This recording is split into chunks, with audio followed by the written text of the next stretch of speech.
Mesdames et messieurs, bonjour à tous et merci de nous suivre à travers votre télévision interactive True TV. Merci de nous suivre aussi à travers les réseaux des radios synchronisées, Watt FM et LPC Bobo de la Soue et Tienkodogo.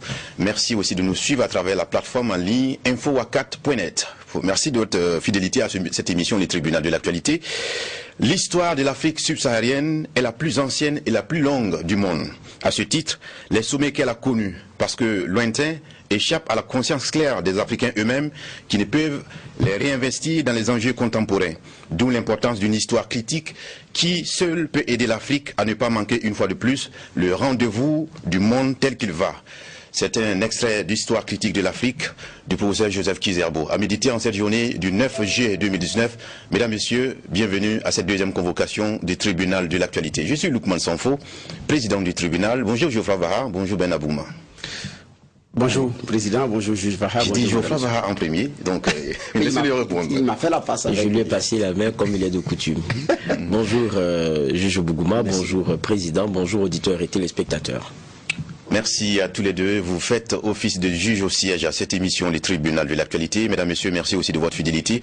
Merci surtout à l'équipe technique qui vous permet de suivre cette émission dans les conditions optimales. Alors, ce matin, 3 sujets. D'abord, une affaire nationale. On va s'intéresser à l'actualité et à la situation nationale, on va dire comme ça, puisque vous savez que l'Union d'action syndicale se préoccupe de l'évolution de la situation nationale et une descente dans la rue est envisagée. C'est une information qui a été partagée à l'occasion d'une conférence de presse. On va y porter un jugement. Dans la deuxième partie de l'émission, vous savez que les pays membres de l'Union africaine ont lancé symboliquement dimanche dernier à Niamey la phase opérationnelle de la zone de libre-échange continentale africaine qui doit constituer un pas vers la paix et la prospérité en Afrique et devenir ensuite le plus grand espace commercial au monde. On va y porter un jugement sur les enjeux et la faisabilité de cette, on va dire, action continentale.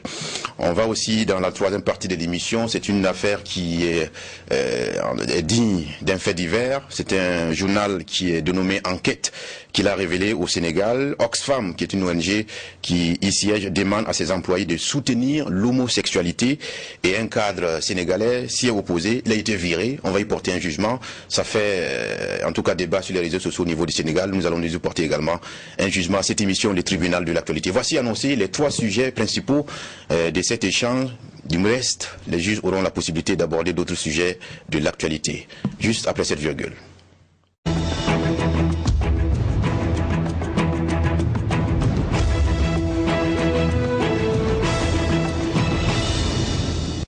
Merci de nous rejoindre pour cette émission, le tribunal de l'actualité. Geoffroy Vaha, nous vous passons la parole pour votre avant-propos.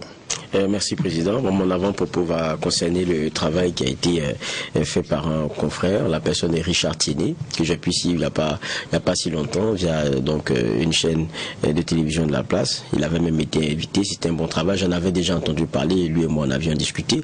Et ça met le doigt sur l'une des gangrènes de notre société, la corruption sur nos voies, et qui met au centre évidemment nos forces de l'ordre. Et on se pose la question de savoir dans cette période d'insécurité prégnante, comment est-ce qu'on peut permettre que des gens passent des postes où il y a contrôle, sans pièces, et parce qu'ils ont payé, passer haut les mains. Ça fait un peu froid dans le dos quand on regarde un peu le constat qui est fait sur le terrain, mais je dis encore, c'est un très bon boulot qui a été fait. Il y a beaucoup d'autres confrères qui avaient déjà abordé la question, qui aussi ont fait du bon boulot là-dessus, mais ça permet à chaque fois aussi de sonner comme un genre de piqûre de rappel et de dire qu'il ne faudrait pas que nous devenions presque insensibles et rentrons dans une sorte d'accoutumance et relativement à quelque chose qui devrait déranger au plus haut titre, et surtout qu'il y va de notre sécurité à nous. 2000 francs ou 1000 francs, le monsieur il prend ça, ça passe comme ça. Mais quand vous apprenez après que c'est quelqu'un qui serait passé par ce moyen-là et qui se serait fait exploser ici ou qui aurait commis tel autre acte dans tel autre parti, vous comprenez comprendrez que pour peu qu'on ait été sérieux dans son travail, on aurait pu éviter ces choses. Je pense que c'est des interpellations aussi qui vont directement à l'endroit de cette hiérarchie-là, qui devrait comprendre que le problème aujourd'hui, il est prégnant. On dit souvent que on met le doigt sur des problèmes et quelquefois la posture des uns est de dire, bon, en fait, c'est pas forcément ce que vous pensez, ce n'est pas. On a même vu dans l'élément cette gymnastique-là pour expliquer certaines choses. Je crois que c'est ça le problème un peu sous nos cieux, c'est que lorsque je veux dire, le doigt est mis sur un problème de façon très claire, au lieu de chercher à le solutionner, à tirer les conséquences, fixer les responsabilités, on est souvent dans un jeu où on est dans un genre de défense corporative qui ne sert pas. Un mouton noir, une brebis galeuse est une brebis galeuse. Ça ne veut pas dire que tout le monde est pareil.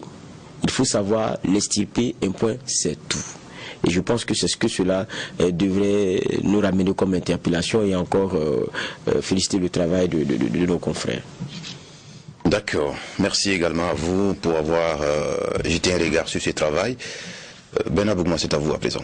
Alors, j'ai deux avant-propos qui sont pratiquement liés, parce qu'aujourd'hui, il y a une réunion entre la haute représentante pour les affaires étrangères et de la politique de sécurité de l'Union européenne et les ministres en charge des affaires étrangères du G5 Sahel. Donc, c'est aujourd'hui même que la rencontre se tient. Donc, c'est une rencontre de haut niveau, comme ils aiment à le dire dans le milieu, mais aussi qui est très attendue, parce que nous savons que quand on parle de l'Union européenne, on parle pratiquement de toute l'Europe. Alors qu'on se rappelle que plusieurs sorties de certaines personnalités s'étaient interrogées également sur le rôle des pays occidentaux au niveau de cette zone-là, dans le cadre de la lutte contre le terrorisme. Alors, maintenant qu'il y a une rencontre, effectivement, c'est que certains sujets qui dérangent vont revenir sur la table. Alors, je le dis parce que il y a plusieurs autres interrogations par rapport à comment est-ce que les choses se passent. Quand on peut prendre des occidentaux, Ndjari, quelques jours après dans le Sahel burkinabé, on les récupère avec toute la logistique qui va avec. Et alors que au niveau État africain, vous avez le Niger, vous avez le Mali, vous avez le Burkina, où il y a des otages qui sont pris depuis des lustres dont on n'a aucune trace. Donc il y a des raisons de se poser sur le sens de comment est-ce que les relations sont tissées. Et on se rappelle que lors du passage d'Angela Merkel, Kaboré, le président du Faso, avait été un peu plus clair par rapport à interpeller les pays occidentaux de ne plus soutenir en quelque sorte les terroristes. Et donc, je fais le lien avec la sortie maintenant des prélats, donc au niveau de l'église catholique. Il y avait un prêtre qui était déjà sorti pour dire que les attaques visent les chrétiens. Et hier, j'ai également suis tombé sur la sortie de l'évêque de Dori, qui est sorti, Monseigneur Laurent Dabiré, qui dit que si le monde continue à ne rien faire, le résultat sera l'élimination de la présence chrétienne dans cette région et très probablement de l'avenir de l'ensemble du pays. Lui, il est allé plus loin. Les armes qu'ils utilisent n'ont pas été fabriquées ici en Afrique. Ils ont des fusils, des mitrailleuses et tant de munitions plus que l'armée burkinabé est à sa disposition. Quand ils arrivent dans les villages, ils tirent pendant des heures. Qui leur fournit les ressources? S'ils n'obtenaient pas ce soutien de l'extérieur, ils seraient obligés de cesser. C'est pourquoi je lance un appel aux autorités internationales. Quiconque en a le pouvoir peut-il cesser toute cette violence? Donc, ça dit ici, c'est un prélat qui appelle pratiquement la communauté internationale. Il dit les autorités internationales de cesser les besoins. Donc ça vient, c'est une autre son de cloche qui s'ajoute à la sortie de Chérifsi que les uns et les autres avaient trouvé, dit donc le ministre de la Défense, qui s'interroge également sur le rôle de la France. Donc ça dit qu'il y a aujourd'hui des personnalités d'un monde, d'un même pays ou d'un monde différent, mais qui s'interrogent en même temps sur le rôle de cette communauté internationale. Nous en avons parlé toujours ici au niveau du tribunal de l'actualité. Ça a même fait l'objet d'un sujet qui a été enrôlé avec l'expert sur les questions de terrorisme. Je parle de Oumarou Paul Koualaga. Mais bon, là, je pense que les choses sont en train de prendre une autre tournure. Donc, j'ai dit cette réunion est une aubaine, effectivement, pour regarder ces choses de près et effectivement, essayer de voir comment est-ce que les choses se passent. Donc, c'est entre les ministres des Affaires étrangères du G5 Sahel et le haut représentant qui s'occupe des questions sécuritaires. Donc, c'est une rencontre très attendue. De mon point de vue, ce sujet doit pouvoir revenir sur la table. C'était mon avant-propos. D'accord. Merci également à vous, Ben Abouma, de nous l'avoir partagé à cette émission, le tribunal de l'actualité. Mesdames, Messieurs, à présent, première affaire de jugement de ce tribunal du jour. Alors, vous savez que l'unité d'action syndicale, l'UAS, a organisé ce lundi 8 juillet 2019 une conférence de presse pour faire part à l'opinion nationale et internationale d'un certain nombre de préoccupations en lien avec la situation nationale. Alors, elle a fait le constat, selon elle, en tout cas, que ces dernières années, il y a eu une remise en cause progressive, continue et flagrante des libertés démocratiques syndicales au Burkina Faso. Elle a aussi porté un jugement sur le cas spécifique de l'assassinat le 31 mai 2019 de 2 militants de l'ODJ, l'Organisation démocratique de la jeunesse, et entre autres situations. Alors, Bassoma Bazier, qui est l'un des porte-parole de cette organisation, a conclu à une remise en cause on va dire, des valeurs démocratiques au niveau de notre pays et prévoit une descente dans la rue les jours à venir sans préciser de date. On va y porter un jugement. Alors, Geoffroy, on va dire que pour une première fois, on entend l'UAS donner de la voix, en tout cas hausser le ton, sans que cela soit directement lié à des revendications liées, on va dire, à de meilleures conditions de travail comme cela est de coutume. Cette fois-ci, est-ce qu'on peut relever un caractère inédit dans leur action? Il est dit, non, c'est vrai qu'aujourd'hui on les sent sur ces deux personnes qui sont tombées, des membres de l'ODJ, mais sur d'autres questions où on a demandé justice et vérité, donc lumière sur des cas d'élèves qui sont tombés, beaucoup d'autres choses, on les a aussi entendues, donc c'est pas la première fois que ça ne concerne pas forcément l'amélioration des conditions de vie et de travail. Et souvent ça a été aussi pour qu'il y ait justice et lumière sur un certain nombre de cas que nous avons connus. Maintenant, cette fois, c'est aussi des militants de l'ODJ. Quand on dit ODJ aussi, on voit et on fait le lien aussi directement. C'est vrai qu'on a entendu Bassoma Bazier dire que la dureté de propos, c'est pas parce que c'est des militants de l'ODJ qui sont tombés, mais on le comprend aussi logiquement que c'est un peu aussi parce que c'est des militants de l'ODJ qu'il y a aussi du fait du fort lien, qu'il y a aussi cette sensation forte là de la perte de personnes qu'ils connaissent ou qu'ils ont côtoyées d'une façon ou d'une autre. Et on comprend aussi cela. Mais cela ne dilue en rien ou n'excuse en rien la gravité de l'acte qui a été posé, parce que c'est des gens qui ont été trouvés morts, je pense, criblés de balles. Et c'est pas rien. Et quand ils expliquent, pour ceux qui ont pu suivre le point de presse d'hier, les difficultés qu'il y a à pouvoir faire l'autopsie d'abord elle-même, parce que vous savez que sans ça, je ne sais pas comment est-ce qu'on évolue dans une enquête, ou bien si on veut fixer des responsabilités, comment est-ce qu'on peut le faire sans avoir autopsié les dépouilles. Il y a un problème par rapport à cela. On nous dit que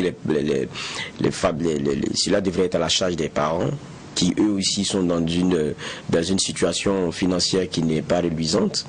Et donc depuis ça couvre. Je me dis, il doit avoir un intérêt même qui est celui de l'État, de savoir de quoi comment se fait-il que deux jeunes aient été criblés de balles et par qui. Ne serait-ce que savoir d'où viennent les munitions, ça permet de guider un peu les choses.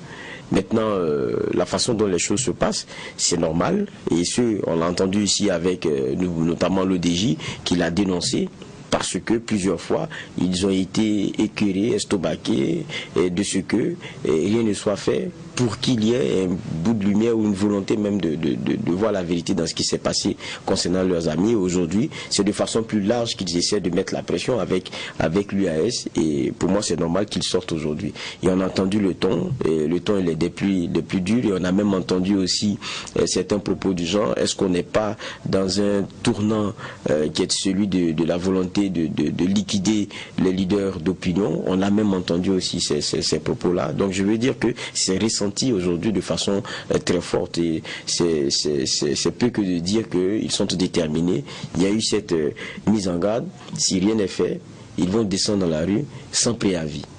Et que ça, c'est aussi les responsabilités. On a entendu Bassoma Bazier le dire. Donc on comprend comment ils sont aujourd'hui touchés par la façon dont le dossier est traité. Et pour eux, c'est plus que de la... Ce n'est pas une question de négligence, c'est plus fort que ça. Alors, Bernard, sur cet assassinat, le dossier de cet assassinat de deux militants de l'ODJ, on a déjà entendu l'organisation à maintes reprises appeler à plus de lumière. Aujourd'hui, c'est l'UAS qui prend le relais. Alors, quel est votre jugement? Bon, je pense que Geoffroy était un peu plus clair par rapport à à la sortie de l'UAS suite effectivement à l'assassinat de 2 militants de l'ODJ. Donc le lien a été clairement fait par Geoffroy. C'est dans l'air du temps. Et puis bon, ce sont leurs militants qui comptent beaucoup pour eux. Et puis il y a ce lien-là qu'ils partagent les mêmes façons de voir le monde, les mêmes façons de mener la lutte, donc les mêmes valeurs et les mêmes principes. Donc de ce point de vue, c'est leurs militants qui sont tombés. Et donc, ils sont dans leur droit, effectivement, de revendiquer de la lumière. Les autres entités, quand il y a un de leurs qui tombe du fait du terrorisme ou de façon suspecte, c'est le même son de cloche. Donc, je pense que nous sommes dans une situation où on ne peut pas leur dénier le droit de chercher à savoir qu'est-ce qui s'est passé entre-temps, et puis 2 de leurs militants soient retrouvés criblés de balles. Voilà. Donc, maintenant, la suite, c'est les actions qu'ils entendent effectivement donner. On attendra de voir aussi comment est-ce que, parce que c'est un bras de fer, un rapport de force qui est en train maintenant de s'engager, mais qui pourra nous conduire jusqu'au bout, je ne sais pas, parce que bon, les premiers éléments qui pouvaient permettre d'avancer, c'est au moins de pouvoir faire cette enquête, cette autopsie, l'enquête balistique par rapport aux armes et tout, les munitions. Ça, déjà, il y avait un point de gagner pour pouvoir faire évoluer les choses. Parce que si ce n'est pas fait, à un moment donné, on sera obligé de faire une exhumation pour avoir les munitions et tout. Ça a été fait, Thomas Sankara, mais avant Thomas, il y a eu l'après-mutinerie de 2011 où il y a eu Justin Zongo, mais il y a aussi eu l'élève de Kindi qui avait été exhumé pour effectivement les enquêtes. Donc ça dit que même si ce n'est pas fait maintenant, et si on ne le fait pas, à un moment donné, l'État trouvera des moyens, faire venir un expert, ou bien des experts internationaux, je ne sais pas moi, pour s'en occuper.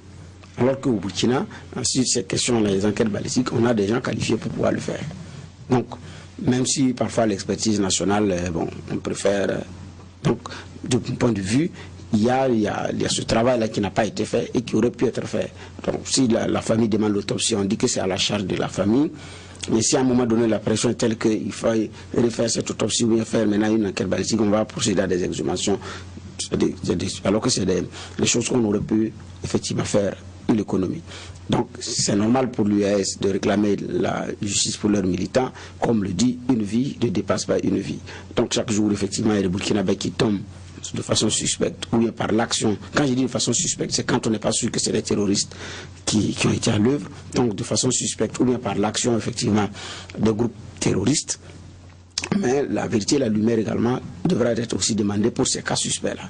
Maintenant, je dis chaque corps est libre, chaque entité aussi est libre de réclamer la justice pour son membre. Les journalistes le font pour Norbert Zongo, les syndicats des magistrats le font pour le juge Nebié, et les élèves le font pour Flavien Nebié et les élèves de Garango, les étudiants le font pour Dabo Boukari. Donc nous sommes dans une situation où c'est comme ça. Quand c'est vous qui êtes prioritairement touché par cette perte-là, vous vous sentez interpellé, et pour vous c'est d'ailleurs un devoir militant que de contribuer à demander de la vérité et de la justice pour vos militants. Je vois, ils disent soupçonner les autorités nationales et provinciales de se décharger de toutes les, on va dire, la réalité liée à l'autopsie de ces 2 personnes-là. C'est-à-dire que le spectre de l'accusation d'un meurtre politique est tout de suite consommé. Selon vous? Non, je ne pense pas qu'ils aient passé le pas de ce type d'accusation-là. Ce qu'ils veulent, c'est la lumière sur ce qui s'est passé. Vous savez, je pense que même quand on tombe malade et qu'on décède, il y a bien que sur le document, à la fin, on dit que vous êtes mort d'eux. Il y a quelque chose. On ne vit pas et puis on s'en va comme ça.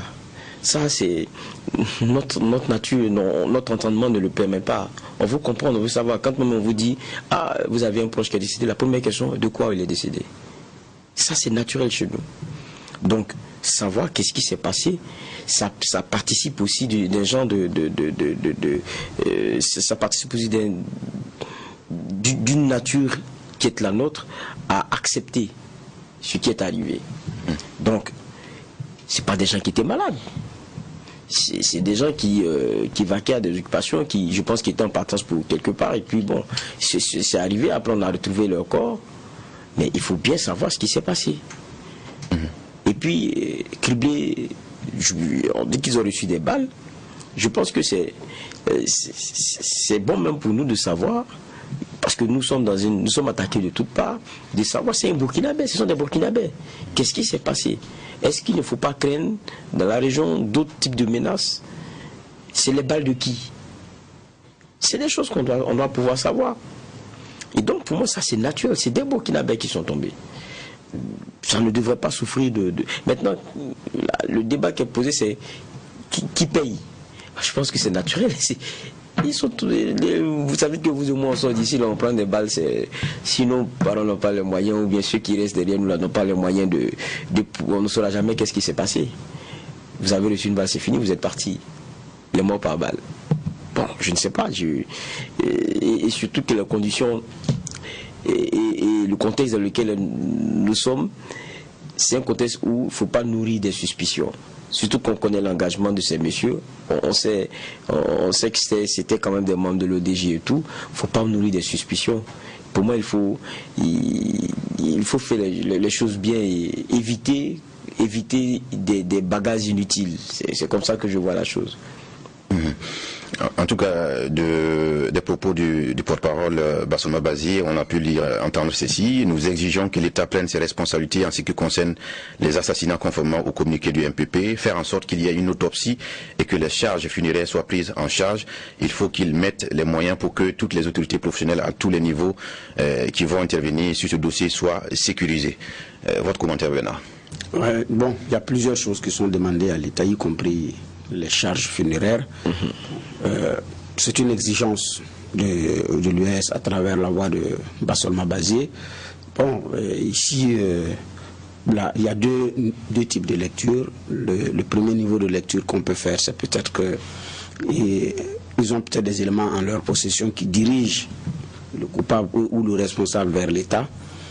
Et donc déjà une façon de parler qui met la pression à qui de droit pour savoir que si je sors ces termes-là, je sais de quoi il s'agit. Donc c'est mieux de vous ménager, sinon la prochaine étape, je vais à un tel niveau. Peut-être que c'est un langage suffisamment policier, bien enrobé, mais qui de droit comprend effectivement le message qui est servi.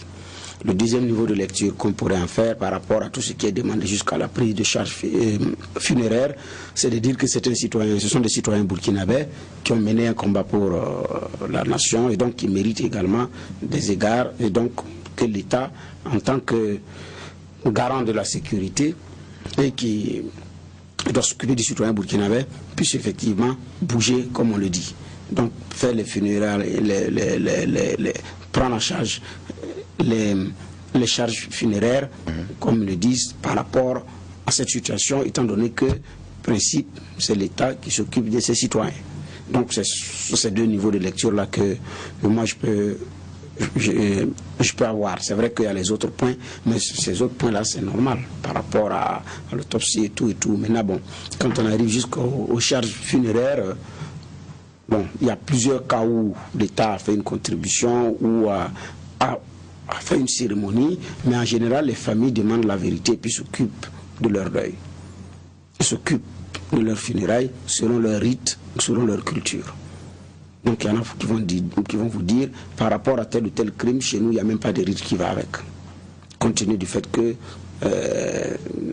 à Morée, la traduction donne mort rouge, c'est-à-dire que mort accidentelle, ou bien en tout cas pas par la voie normale de la mort, donc naturelle, maladie ou chose, mais quand c'est par accident, c'est par pendaison et tout. Bon, dans d'autres contrées, vous êtes enterré sur le site et ensuite il n'y a pas de rite, on ne se vient même pas saluer en famille pour passer à autre chose. Donc c'est quelle charge maintenant qui sera prise en charge quand les réalités coutumières ou rituelles rentrent en ligne de compte?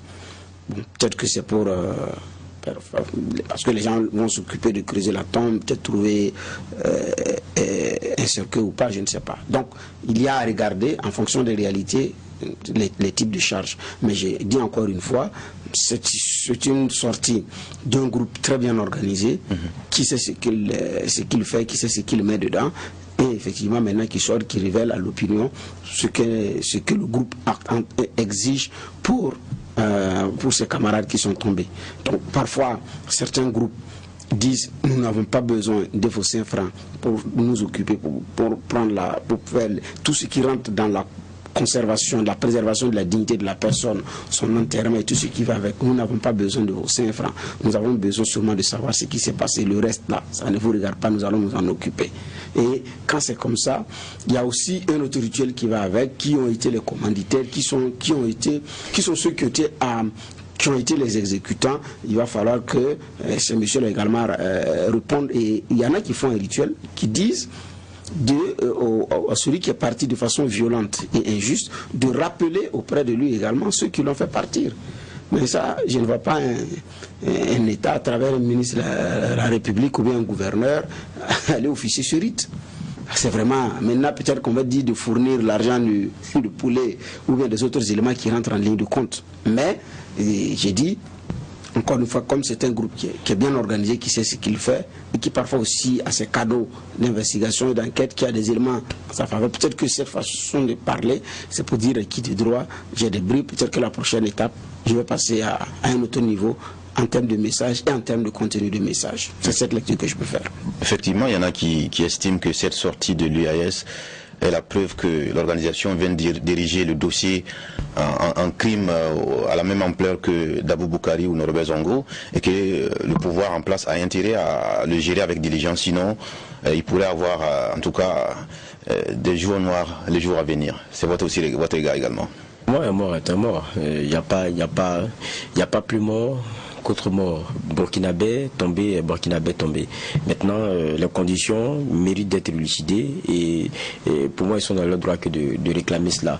Et puis, c'est pas une mort naturelle, c'est quand même, pour moi, on est dans un cas criminel. Ça veut dire que, je ne sais pas, je me dis que la plupart des pays sérieux, c'est que on va jusqu'à faire la recherche balistique pour répertorier et puis avoir des éléments sur ce qui est arrivé, parce que ça peut contribuer à élucider d'autres crimes après, savoir si c'est les mêmes armes qui ont servi pour d'autres crimes ou autre chose. Et je dis, même pas seulement pour ce cas, il y a un intérêt même pour notre sécurité à pouvoir chercher à savoir ce qui s'est passé.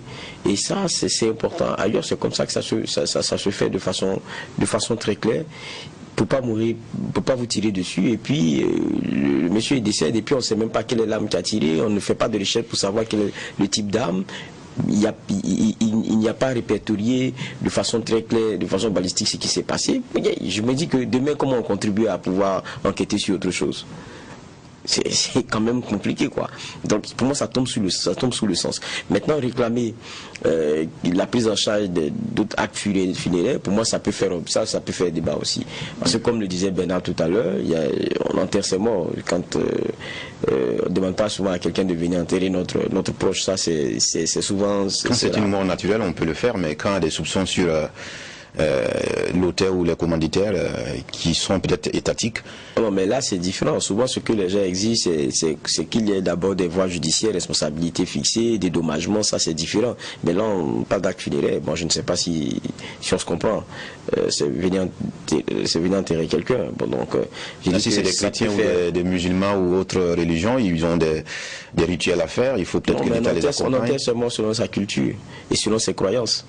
Mais cela requiert des moyens, vous le savez aussi. Je suis désolé, je dis on enterre ses morts. Quelle que soit la culture qui est la nôtre, quelles que soient nos croyances, on enterre nos morts. Et maintenant, je dis ça peut faire objet de débat. Je dis que ça peut faire objet de débat, tout comme je trouve naturel et trivial qu'il y ait réclamation sur la question de l'autopsie et à qui cela devrait être, de cela devrait être la charge. Je dis ça, il n'y a pas de débat. Maintenant, il peut y avoir un débat sur la question des autres réclamations sur les actes funéraires. Pour moi, ça, je ne l'entends pas de la même oreille, en tout cas. Et pour sortir de ce sujet, ce qui est de la menace de descendre dans la rue sans préavis, est-ce pertinent comme mesure annoncée, Bernard? Ce sont des moyens de pression d'ailleurs de tous les citoyens burkinabés. C'est un acte qui leur est reconnu, donc je pense qu'il n'y a pas de problème. C'est quel corps qui n'est pas descendu dans les rues pour revendiquer effectivement la vérité, la lumière sur ces militants. Il n'y a pas cette organisation burkinabé qui ne l'a pas fait. Donc de ce point de vue, l'UAS est dans son droit de le faire. Donc cette même UAS qui est associée à plusieurs luttes pour la manifestation de la vérité, je parlais de tous ces autres dossiers-là, mais les membres de l'UAS sont partie prenante également de d'une telle, de telles démarches. Maintenant, bon, la réalité aussi, une réalité à voir, c'est finalement de savoir c'est qui a été l'auteur. Est-ce que c'est les terroristes ou bien c'est notre État?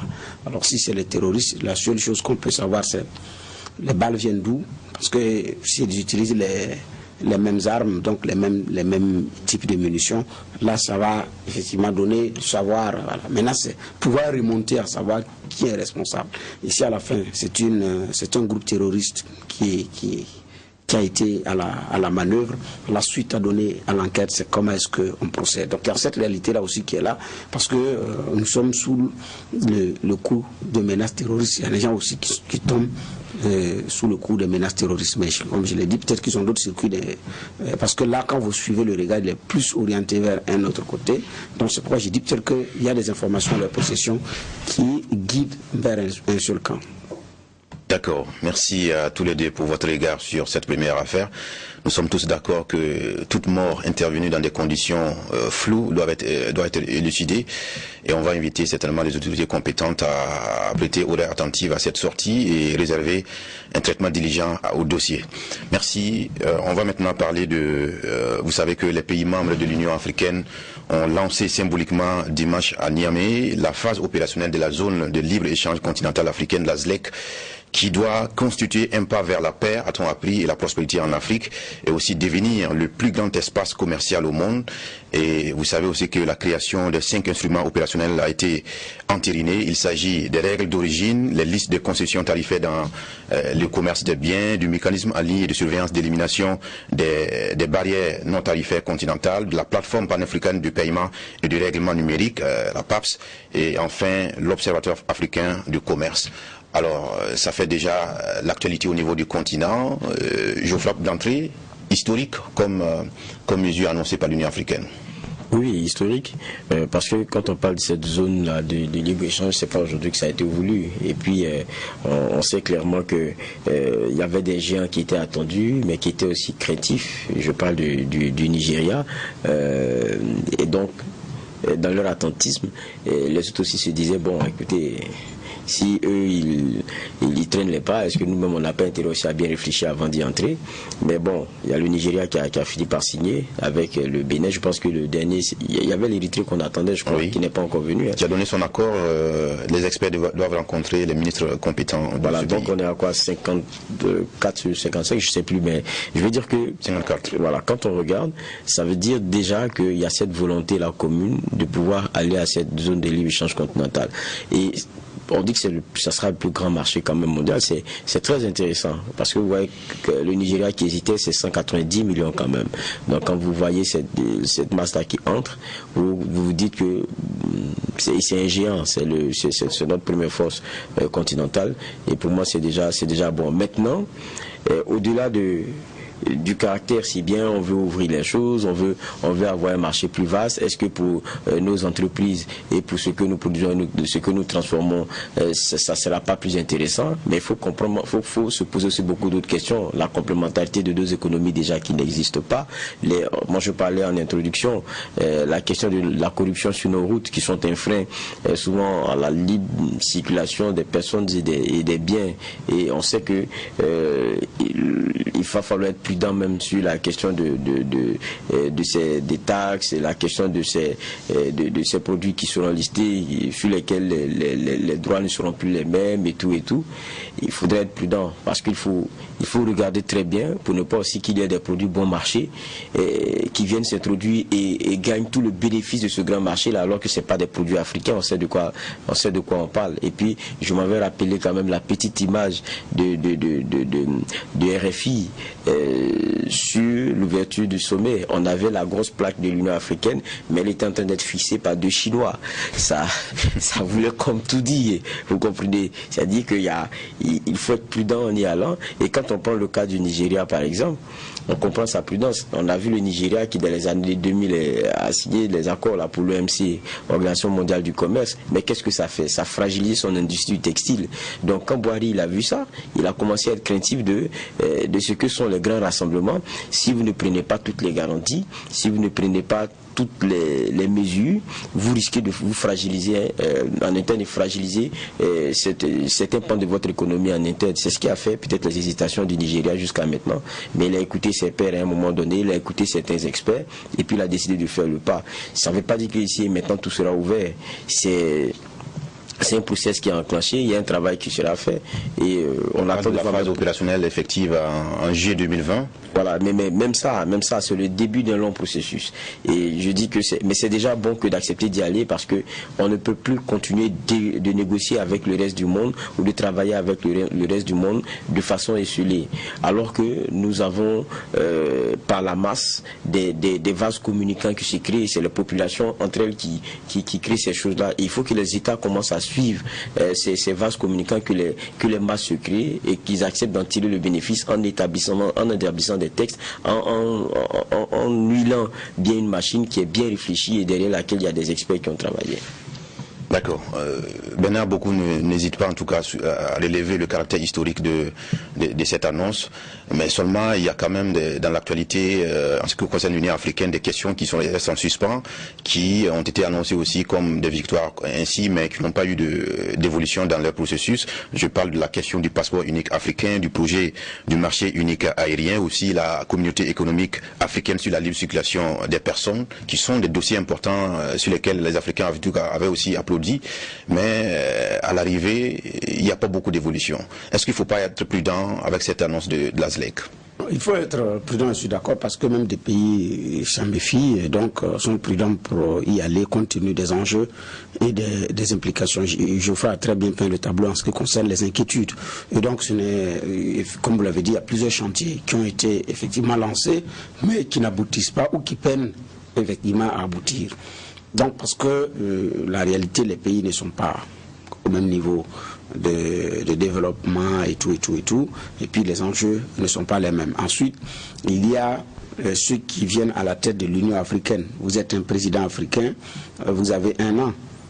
Vous avez 1 an pour faire votre boulot et vous repartez. Mais vous avez un président de commission à qui les chefs d'État rappellent souvent que, monsieur, attendez, vous n'êtes qu'un fonctionnaire, vous n'êtes qu'un président de commission. Et mal en a pris l'ancien président Alpha Ouma Konaré, le président malien, quand il a pris l'Union africaine, il a été déçu par l'approche de certains de ses pairs qui n'ont pas été tendres avec lui. Donc certains ont oublié qu'il parle la même à un ancien président, ils lui ont dit, écoutez, mais en attendant M. Konaré, vous n'êtes que le président de la commission. Et donc vous devez savoir jusqu'où il faut mettre les limites de votre pouvoir ou de votre responsabilité. Et donc, vous avez des gens également qui partent pour la photo de famille et puis qui reprennent leurs avions, ou bien qui sont dans les hôtels jusqu'à la cérémonie de clôture, qui repartent encore pour la photo de famille, ou bien qui viennent pour la photo de famille d'ouverture, mais un jour après le sommet, ils ont pris le vol, ils sont allés pour d'autres, ils sont dans d'autres pays. Donc, pour venir faire le point d'une rencontre qui n'ont pas participé à leurs compatriotes. Maintenant, ce qui fait que la machine est lourde en termes de mécanismes donc internes sur le plan administratif au niveau du siège de l'Union africaine, mais au niveau du comportement des chefs d'État africains par rapport à certains chantiers. Il y en a qui n'y vont pas, il y en a qui n'y croient pas, et d'autres sont accrochés à leur mandat. Donc ce qui le regarde, c'est comment moi je peux perdurer. Ce n'est pas une affaire de comment est-ce que mon pays peut engranger des retombées avec tel ou tel outil mis en place par l'Union africaine. Ça regarde moins certains. Donc, ce qui fait que dans ce contexte-là, beaucoup de projets pertinents prennent, c'est pas demain la veille. Il y a un travail à faire, il y a un effort à faire, mais c'est bien déjà que les chantiers soient lancés. Parce que ces messieurs n'étant pas éternels, ces dames qui nous gouvernent n'étant pas éternelles, au fur et à mesure que les générations prennent le relais, il y a des dossiers qui vont être enclenchés, qui vont pouvoir aboutir. Mais ce projet de libre-échange commercial, ça ne date pas d'aujourd'hui. Ça ne date pas aujourd'hui. Au niveau de l'Afrique de l'Ouest, maintenant le dossier, on n'en parle plus, le tarif extérieur commun, un temps qui avait occupé l'actualité, puis après c'est fini, après ça revient, après c'est fini.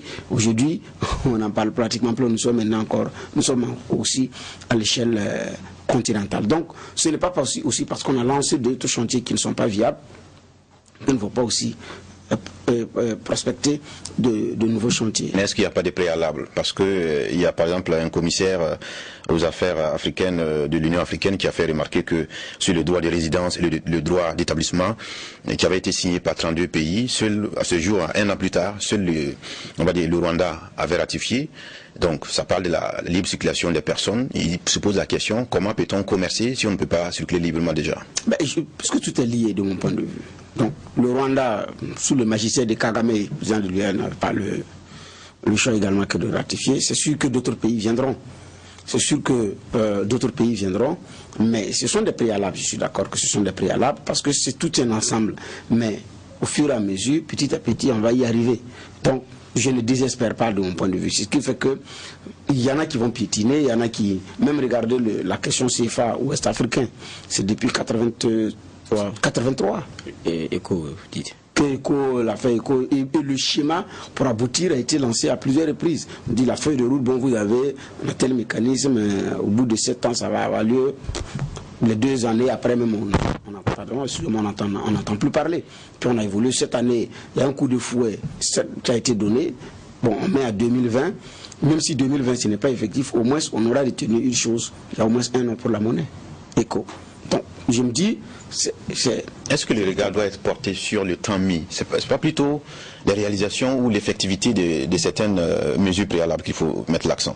Non, moi je crois qu'il faut accepter que ce soit historique, qu'on passe à des signatures et à des acceptations de pays à s'engager dans une démarche commune. Vous savez, le point c'est qu'on oublie qu'on vit un genre de concomitance des temps. Nous sommes, c'est vrai, en retard sur un certain nombre de points, mais la réalité c'est que les autres ils avancent, ils ne nous attendent pas. Dans Qu'est-ce qu'on fait entre-temps? Les autres, c'est quoi? Ils ont travaillé à commercer entre eux et à avoir un flux très important, de sorte à ce que nous soyons subsidiaires dans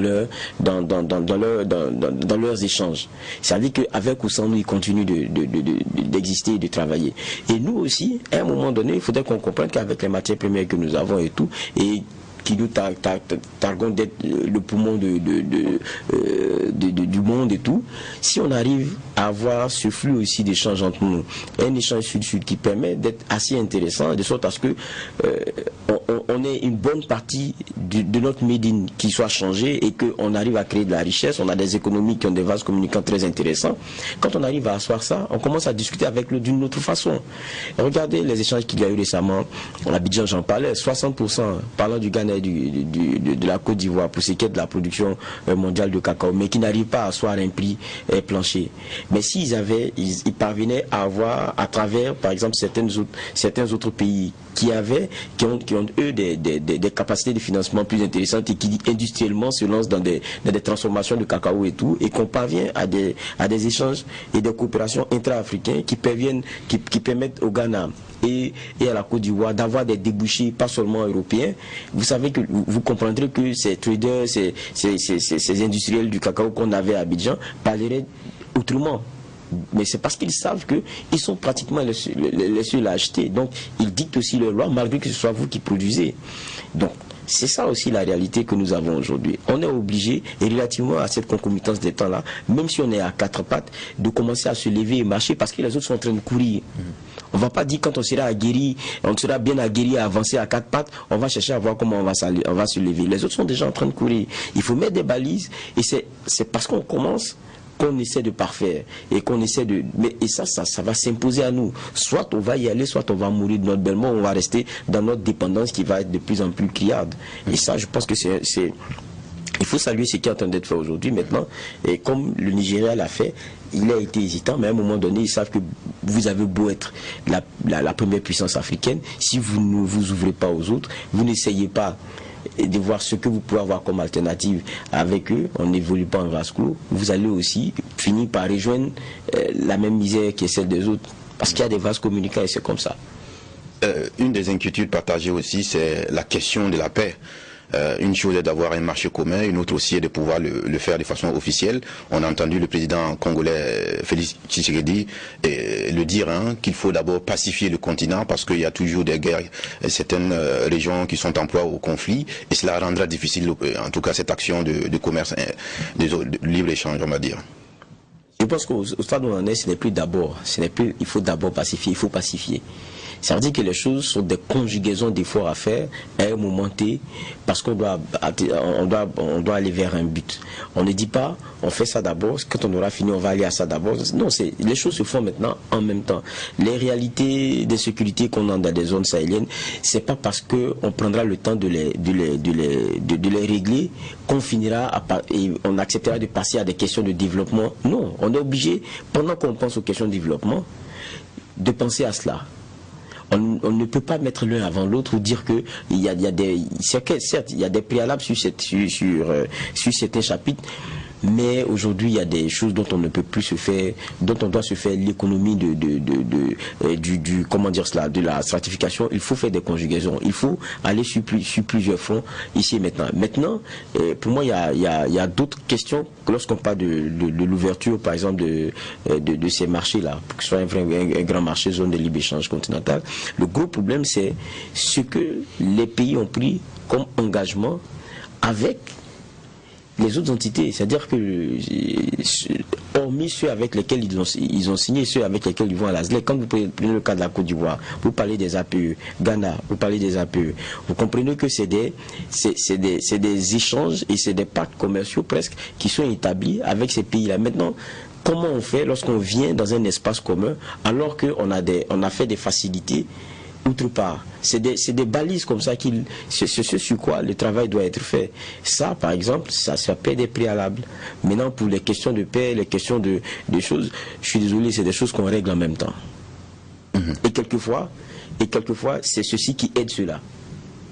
On se plaint souvent de l'insécurité qu'on a ici, mais souvent qui on pointe du doigt. Mais ils sont là parce que quoi? C'est nous qui leur faisons appel, venez nous sécuriser, venez nous... Mais quand on rentre dans des espaces plus grands où il y en a qui ont un troupeau militaire, qui ont une force bien qui peut venir aider ailleurs, la réflexion se fait autrement. Et les intérêts de celui qui vient, vous les maîtrisez beaucoup plus. Il y a un autre jeu de réflexion que cela va implémenter. Et ça peut être bon pour nous, parce que je dis, les Nigériens l'ont compris, les autres aussi, c'est ensemble qu'on réussira, ou bien ensemble qu'on va échouer.